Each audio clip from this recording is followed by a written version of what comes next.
This is the Conservative Czar, August 12th, 2024. Talking today, going back to the Middle East, going back to the world situation, talking a little bit about the worst case scenario. What would happen if things unraveled? And it usually starts. I mean, every war I've ever heard about, that's not true, but most of them start with a miscalculation. An army thinks they can go, the other side will just give up, and they don't give up. They fight back. Or they make a miscalculation and start a war and lose all sorts of miscalculations have caused wars and mass destruction. Now, in the case we have today, the Middle East is on a tinderbox.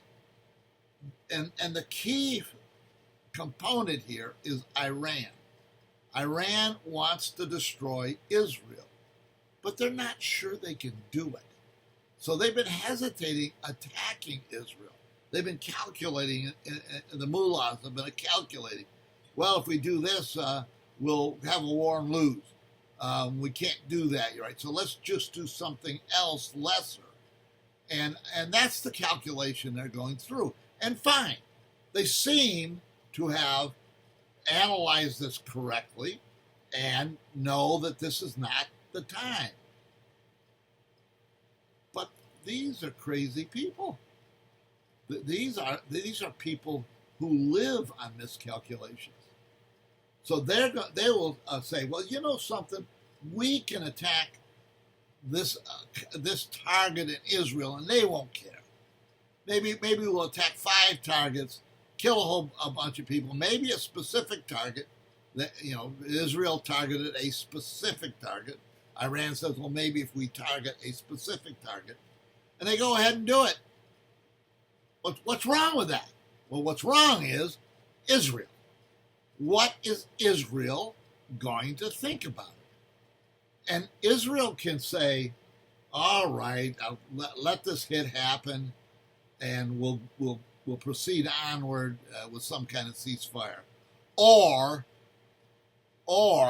they could attack Iran directly. Now, these are, in my opinion, 2 sets of miscalculations. One is Iran pushed a little too far, thought it was okay, and it wasn't. And Israel reacted as the hawks in Israel want to attack Iran directly.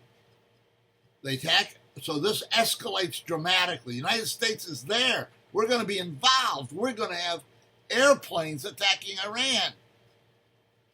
Who is a supporter of Iran? Russia. Iran is almost a client state of Russia, and we're going to attack Iran? You see how quick this can unravel. And then we have Hezbollah, because if Iran attacks Israel, Hezbollah is coming across the border. Now, Israel has Hezbollah massing across the border, which, by the way, is very dangerous. The Israelis, the last time they tangled with Hezbollah, barely got out alive. They did, but barely. And you still got Hamas. Don't you think Hamas can escalate their activity? They certainly can. This I said this before. We've been in Hamas for 300 days. Well, I thought it was going to last 100. I thought Hamas was this weakling that Israel is going to be able to just push over and kill them all. Well, they haven't been able to do it. Now you have a situation where there's 3 people with a client state of Russia opposing you, and where are you coming from, Israel?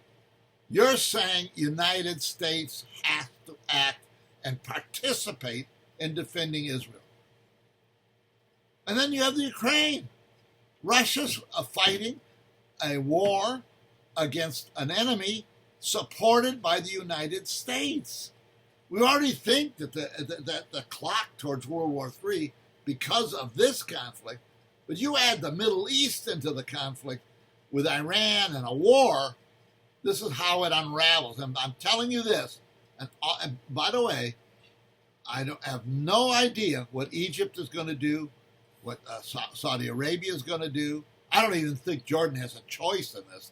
They're going to have to support Hamas and Hezbollah because they're in a precarious situation by themselves.